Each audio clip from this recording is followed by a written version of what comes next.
माननीय सदस्यगण, इसी दौरान देशवासियों ने श्री गुरु तेग बहादुर जी का 350 शहीद दिवस पर्व पूरी श्रद्धा के साथ मनाया। भगवान बिरसा मुंडा के 150 जन्म जयंती वर्ष के दौरान देश ने उन्हें श्रद्धांजलि दी और आदिवासी समाज के योगदान को याद किया। सरदार पटेल की 150वीं जन्म जयंती से जुड़े आयोजन ने एक भारत श्रेष्ठ भारत के भाव को मजबूत दी। सभी देशवासी इस बात के भी साक्षी बने कि कैसे भारत रत्न भूपेन हजारिका की जन्म शताब्दी के समारोह सूर और देश का एकता के भाव से भर दिया गया है। जब देशवासी अतीत के ऐसे महान पड़ावों और अपने पूर्वजों के महान योगदान को याद करते हैं तो नई पीढ़ी के प्रेरणा मिलती है। ये प्रेरणा विकसित भारत के और हमारी यात्रा के ओर गति देती है। माननीय सदस्यगण, वर्ष 2026 के साथ ही हमारे देश इस सदी के दूसरी पड़ाव पर पहुंच गया है। भारत के लिए सदी के पहले 25 वर्षों का समापन अनेक सफलताओं, गौरवशाली उपलब्धियों और असाधारण अनुभवों के साथ हुआ है। बीते 10-11 वर्षों में भारत ने हर क्षेत्र में अपनी नींव मजबूत की है।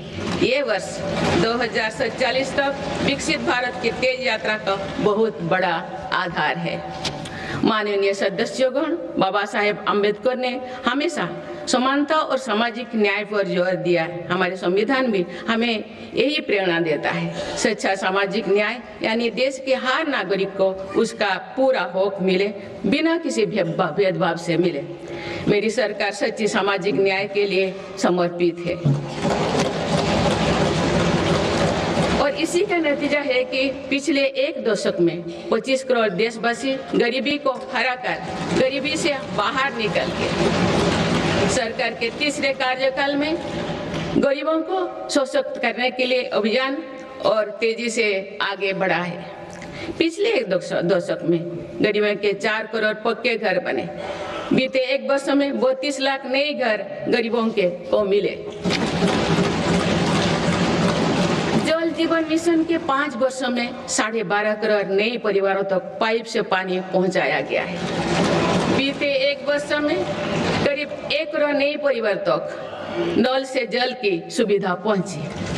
उज्ज्वला योजना के माध्यम से अब तक 10 करोड़ से ज्यादा परिवारों को एलपीजी कनेक्शंस मिले हैं और पिछले वर्ष भी ये अभियान तेजी से आगे बढ़ रहा है। मेरी सरकार पारदर्शी और ईमानदार व्यवस्थाओं को स्थायी बना रही है।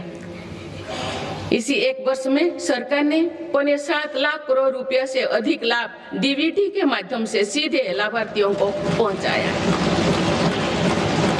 माननीय सदस्यगण, मेरी सरकार दलितों, पिछड़ों, वंचितों, जनजातीय समाज सभी के लिए पूरी संवेदनशीलता से काम कर रही है। सबका साथ सबका विकास का विजन देश के हर नागरिक के जीवन में सकारात्मक प्रभाव ला रहा है। वर्ष 2014 की शुरुआत में सिर्फ 25 करोड़ नागरिकों तक की सोशल सिक्योरिटी की योजनाएं पहुंच पाती थी। सरकार के प्रयासों में निरंतरता की वजह से आज करीब 95 करोड़ भारतीयों को सोशल सिक्योरिटी का कवच मिला है।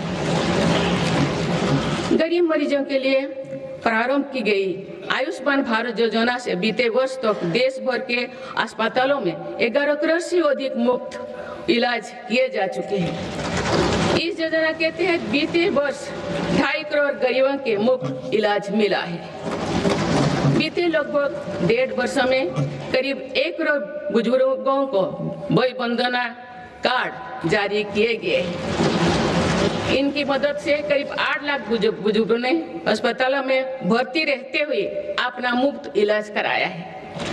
आज देश में बने 1,80,000 आयुष्मान आरोग्य मंदिर की वजह से मरीजों को घर के पास इलाज मिलना सुनिश्चित हुआ है।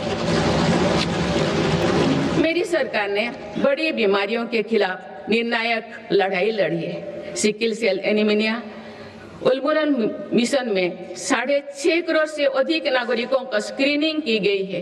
इससे कई जनजातीय इलाकों में इस बीमारी को रोकने में मदद मिली है। मिशन मोड में चलाए जाए गए अभियानों के कारण जापानी इंसेफेलाइटिस जैसे बीमारियों पर प्रभावी नियंत्रण पाया गया है। उत्तर प्रदेश के कई पिछड़े इलाके ग्रामीण क्षेत्रों में इस रोग की प्रभावी रोकथाम सुनिश्चित हुई है।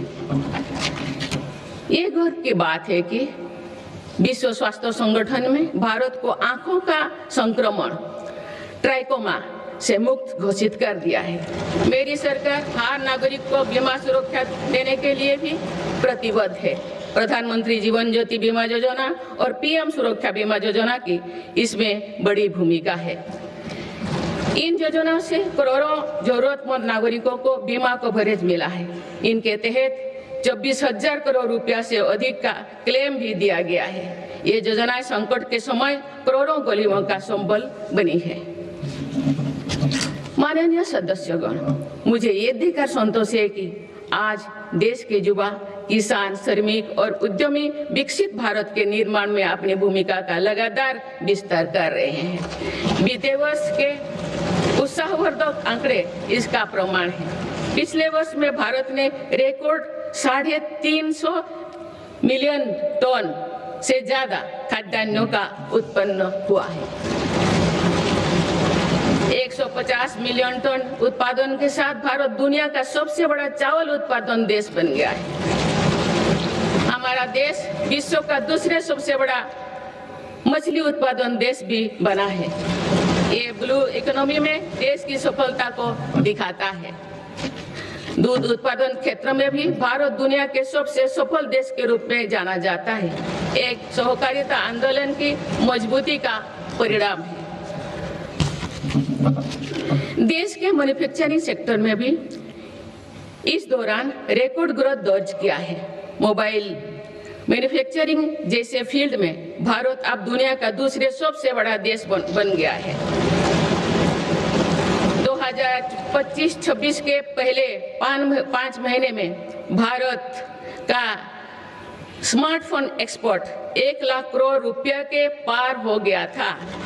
इस साल भारत ने 100 से अधिक देशों को इलेक्ट्रिक व्हीकल का निर्यात शुरू किया। माननीय सदस्यगण, मेरी सरकार भ्रष्टाचार और घोटाला से मुक्त व्यवस्था का निर्माण करने में सफल हो रहा है। इससे करदाताओं की एक पाई देश के विकास और जन कल्याण से खर्च हो रही है। भारत आज आधुनिक इंफ्रास्ट्रक्चर पर अभूतपूर्व निवेश कर रहा है। जल, थल, नभ हर क्षेत्र में भारत की तेज गति आज विश्व में चर्चा का विषय है। अटल जी के समय पीएम ग्रामीण